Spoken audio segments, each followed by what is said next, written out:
I'll never forget the moment Patricia Henderson appeared on my doorstep. Her expression was contorted with indignant rage as she brandished a bundle of pictures right in front of me, as if she were delivering an official summons. The HOA leaders' shouts could likely be overheard several homes away while she ranted about destruction to properties and called for accountability over what she termed adolescent mischief plaguing our neighborhood. "Your boy is responsible for this," she proclaimed with unwavering conviction, thrusting a fuzzy image of graffiti-covered barriers at me. Various locals spotted him hanging around the recreation area last night. In my role as HOA head, I insist on prompt measures and complete compensation for the harm. I rested against the door jamb, observing her impeccably ironed jacket and how her HOA pin sparkled under the midday sunlight like a badge of authority in our residential enclave. After allowing her to vent for an additional half-minute regarding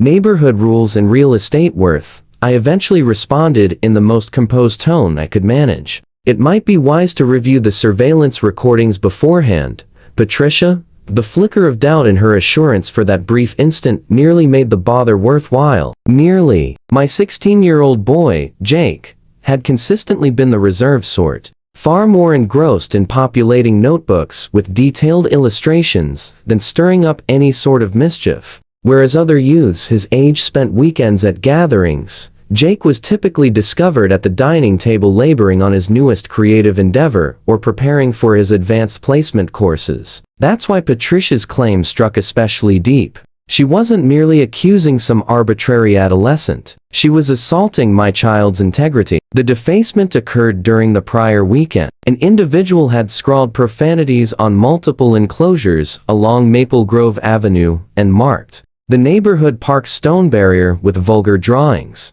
The destruction was significant enough that the HOA distributed an urgent bulletin on Sunday morning, including images and a vow of rapid retribution. By Monday evening, Patricia had evidently designated herself as arbiter, adjudicator, and enforcer. She burst into my workspace during a business meeting via video, insisting I discipline Jake right away. Her speech held that distinctive air of command that stems only from decades of unchallenged HOA dominance. A trio of residents observed, "A young person fitting your son's profile near the park on Saturday night," she declared, as though this constituted undeniable proof. "He had on a dark sweatshirt and was toting a knapsack. That's questionable conduct, Mr. Thompson." I noted that about half the youngsters in the area possessed dark sweatshirts and knapsacks, but Patricia had no use for reasoning. She'd already formed her opinion, and now she sought vengeance, or at a minimum substantial penalty and communal embarrassment.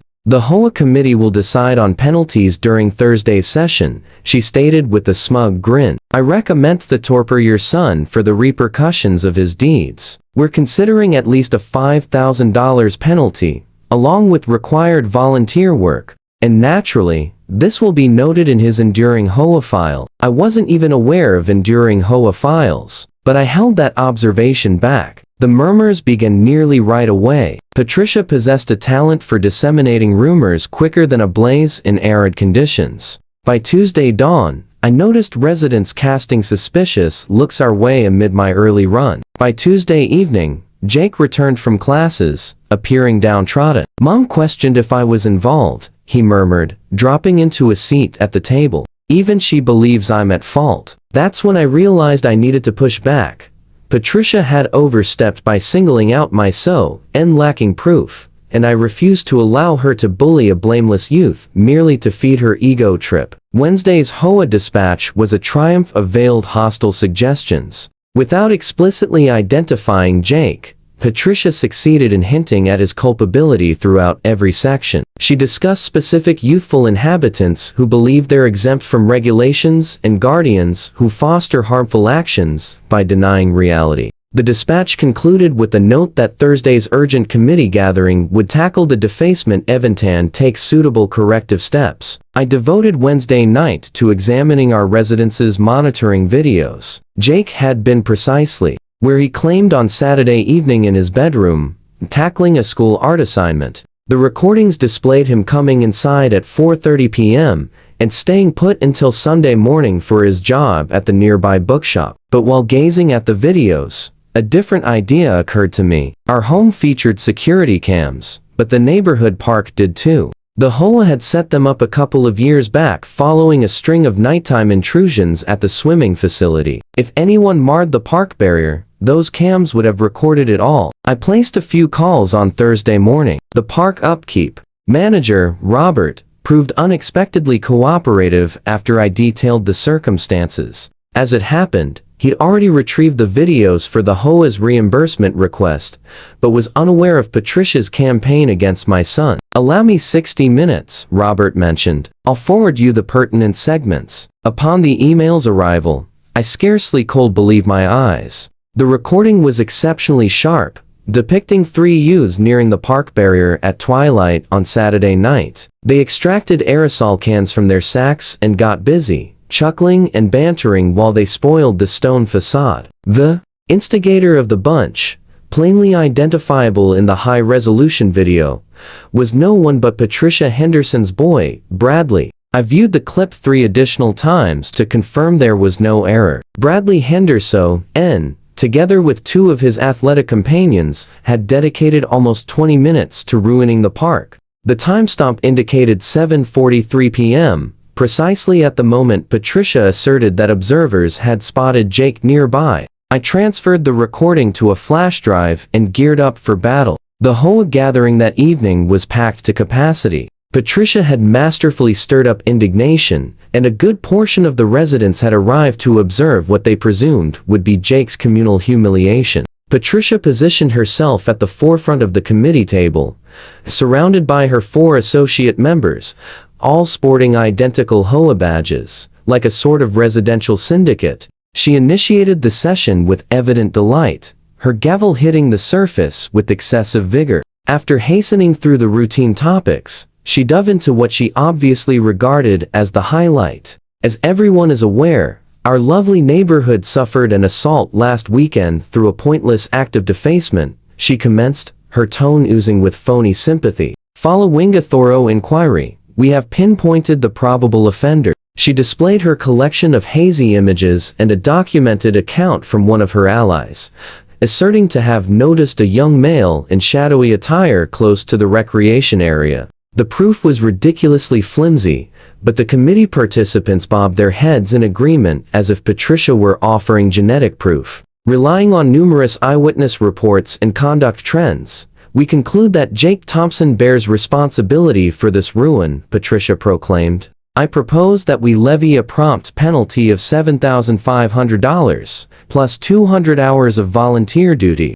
A few committee members voiced their concurrence. One even began to endorse the proposal. That's the point where I rose to my feet. "Pardon me," I declared, with enough volume to slice through the mutterings. "I think I possess some proof that the committee ought to examine prior to reaching any conclusions." Patricia's complexion turned crimson. "Mr. Thompson, you'll get your opportunity to address us during the open forum segment. In fact, Patricia, I believe you'll wish to view this immediately." I proceeded to the head of the space and passed the flash drive to the committee clerk. "This contains monitoring video from the neighborhood park surveillance. It reveals precisely who marred the barrier." The space fell utterly quiet. Patricia's lips parted and shut, resembling a stranded fish, while the clerk inserted the drive into the conference room's computer. In moments, the video materialized on the display screen. The exclamations of surprise commenced right away.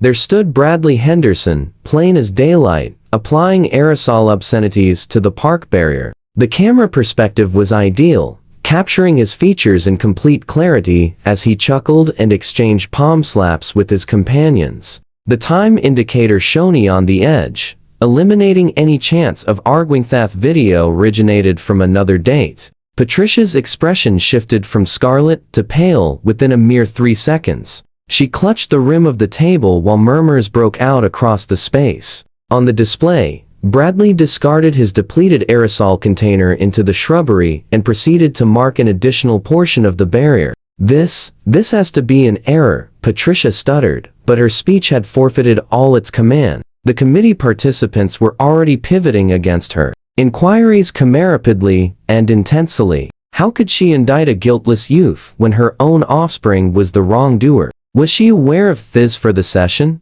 Could this be a form of concealment? Patricia attempted to rescue the circumstances with progressively frantic justifications. Boys will be boys, she uttered feebly. It was merely group influence. Bradley's a fine young man who committed a single error, but the harm was inflicted. The identical residents who'd been prepared to condemn Jake were now demanding Patricia's departure. The committee participant who'd nearly supported her proposal against Jake now suggested absolving his name entirely and delivering an official regret. The decision was unanimous, but they hadn't concluded. Another committee member, obviously detecting vulnerability, suggested issuing an official HOA infraction to the Henderson household for the defacement. The penalty would amount to $10,000, exceeding what Patricia had attempted to impose on Jake, plus obligatory repair of every impaired asset. Patricia sought to protest, but she'd forfeited all trustworthiness.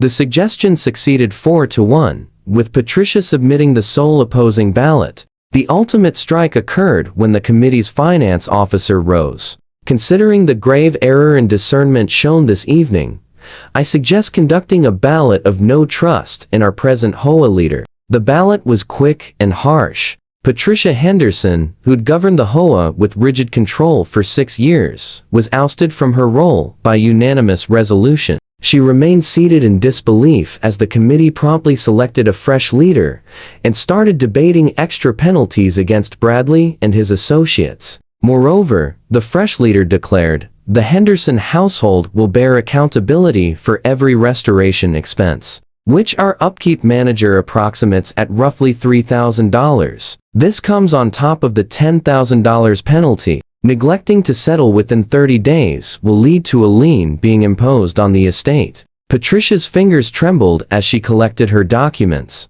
$13,000 in penalties. Her role vanished, her standing ruined. She rose to depart, but the fresh leader wasn't done. Oh, and Patricia, you'll have to surrender your HOA keys and entry passes by midday tomorrow. Your leadership benefits have been withdrawn. Effective at once. The expression on Patricia's face as she faltered out of the conference space was one of total ruin. The monarch of the HOA had been unseated by her own arrogance, toppled by the exact monitoring setup she advocated establishing.